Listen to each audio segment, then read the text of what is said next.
Unit audio review, Retrieval. There were no flying fish. There were raptors. Yes, there were flying dinosaurs, but uh, and there were sea monsters, but no flying sea monsters ever in this. And there was Naked Caveman Sam. Yes, there was. Like, please don't call me that. I love it, but I feel so bad for Sam sometimes because of how uncomfortable everybody goes out of their way to make him. The writers, is at least. Yeah.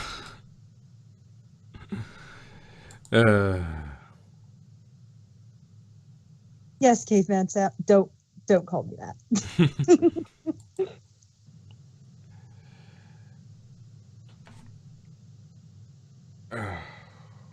Yes, and luckily, the Saurian database recognizes English very easily. Yep. Probably Universal Translator. Yes. True. Well, I mean, they did come from Earth, Solarian, so. Yes, Sorry, but it's yes. it's but not everybody on Earth speaks English. True. They seem to. Not even Americans speak English half the time. They speak American.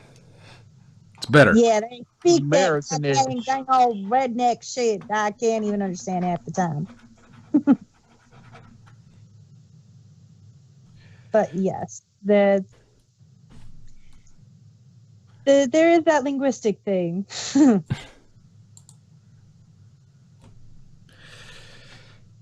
Yeah. What else was there? Yes, Naked Caveman Sam with raptors. It's like, really? You have raptor guard dogs. So now we had dinosaurs on a spaceship. Now we have dinosaurs underwater.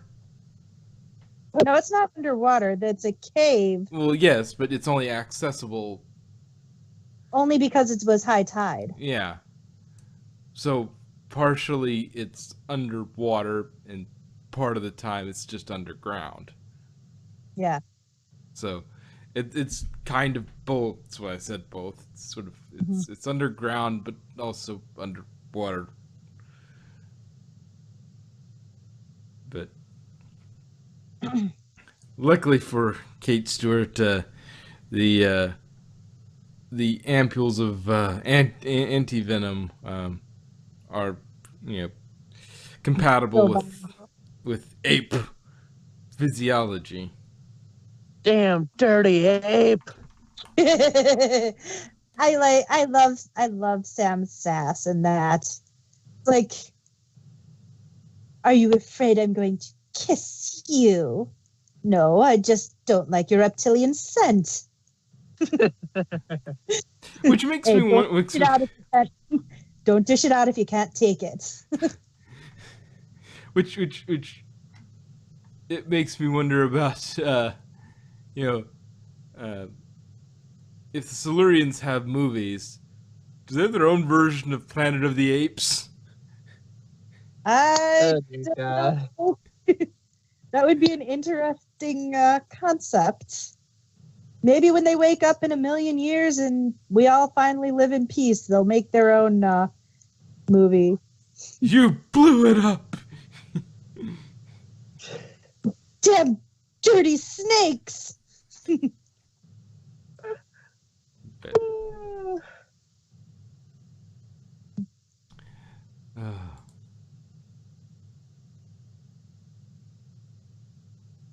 That is an interesting concept.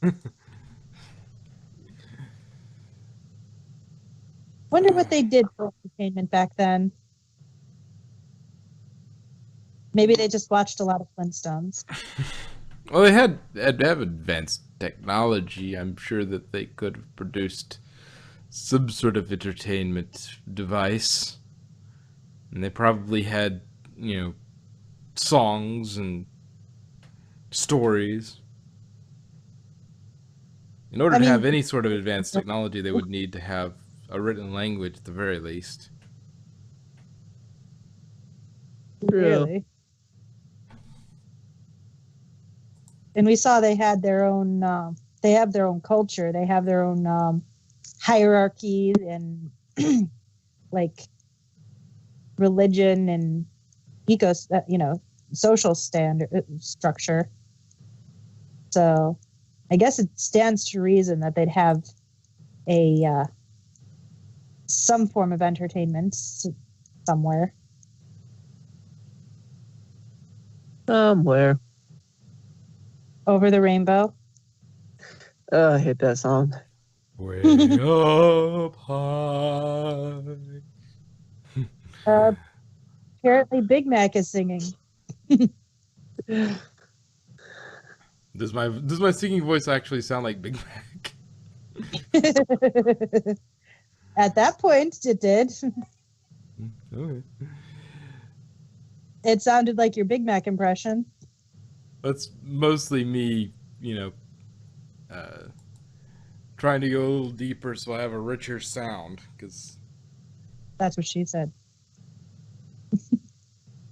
that doesn't even make sense. Those are the best ones.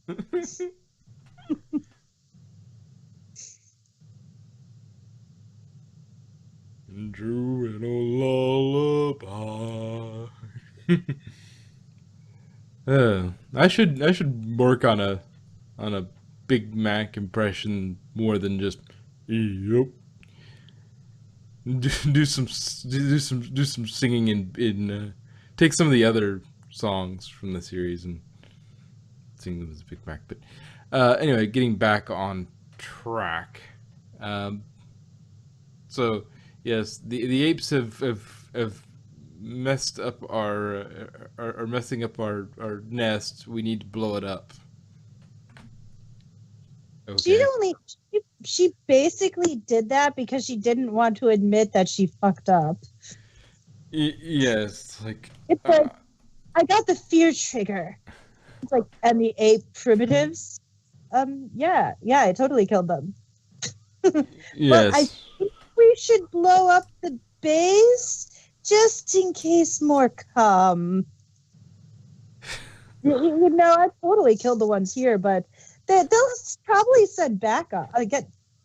Send backup. Sure, totally. Yes, it seems like you would go in and retrieve the rest of. At that point, you'd want to retrieve as much as you could from that nest instead of just going, "Oh no, we're going to blow this up." What? Yep, self-destruct sequence. They wouldn't want any primitive apes to get a hold of their technology. Or the best way to do it would be to. Is probably the shut-off password. Huh? Primitive apes was probably the shut-off password. No, because that was a scientific. As funny as that is, it was a research station, not a. Most Silurians don't think the way Jastrock does. Most Silurians are more like Vastra, which actually, fun fact, Vastra is the one who voiced Triska and her twin sister. Somebody experienced with it.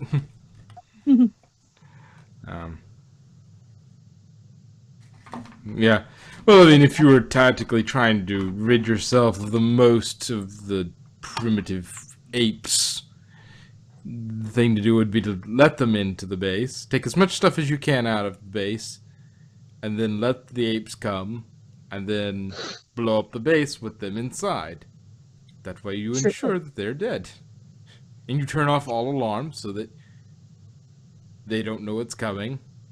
and then you blow it up.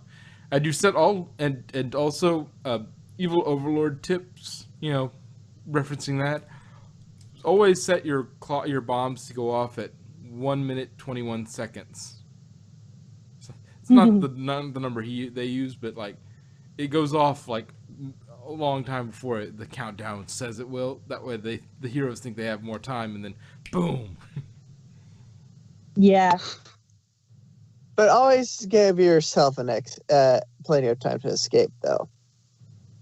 Yes, and never, ever, ever make it the red wire. Yeah, make it the pink one. It's always the red wire.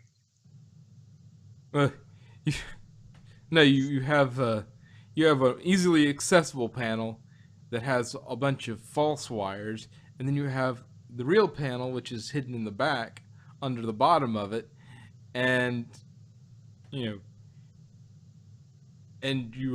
way they go to open the front wires, and they clip those, and it immediately explodes.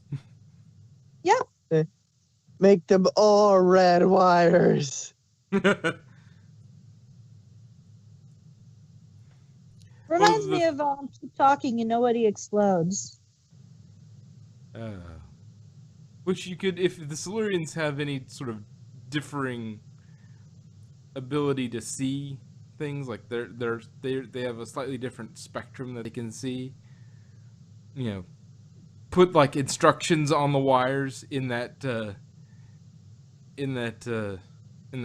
part of the spectrum. That way, to a Silurian, it looks like, yeah, don't cut these wires. The real things on the bottom.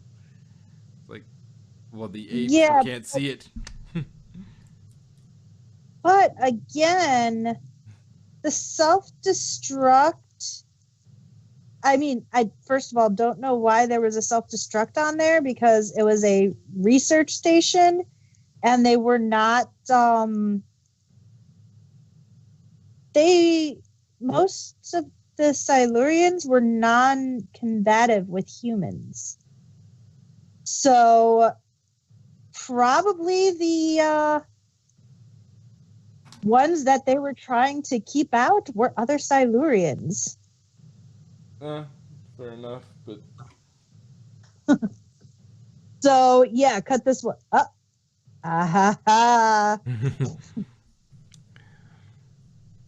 But see what else is left. It was fun. It was a lot more jam packed this episode.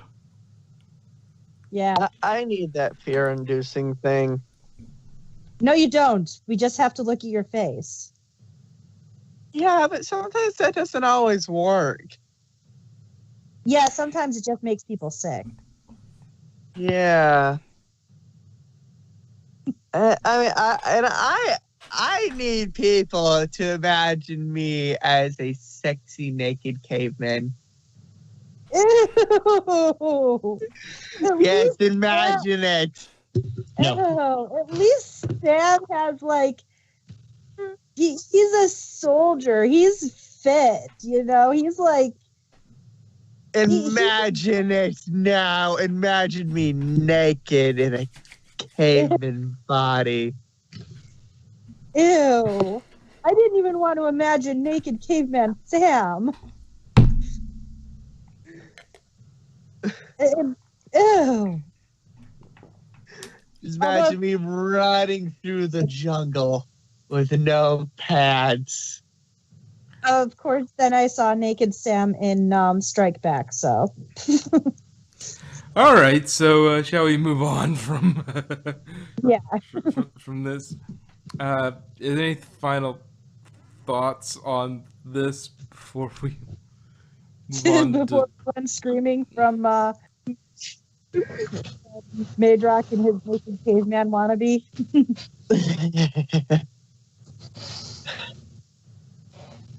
Also, getting all the information is nice. It's like, yes, I've just downloaded the whole of this research station's database. It's like, The entire database. It's like, yes. Ah, there we go. How convenient. There were no security protocols on this. You know, the funny thing is, I always love it, like in shows or movies or whatever, where somehow their little pocket device is compatible with the alien's giant machine. Right? Like, oh, okay, so Computer isn't even compatible with my phone sometimes. it's like, sweet. So this alien computer has a USB drive. Sweet.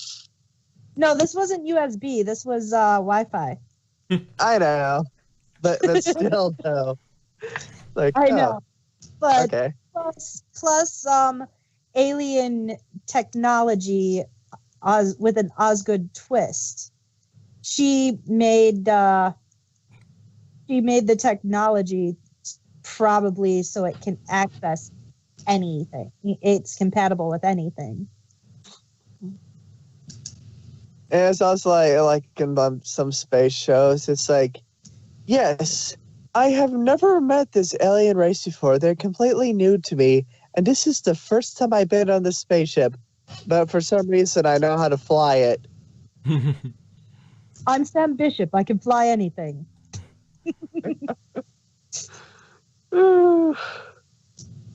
I actually used that in a role play one time so that Sam flew the TARDIS better than the Doctor does. Well, he does always leave the brake on. On the brakes. Well, yeah, I keep the parking brake on.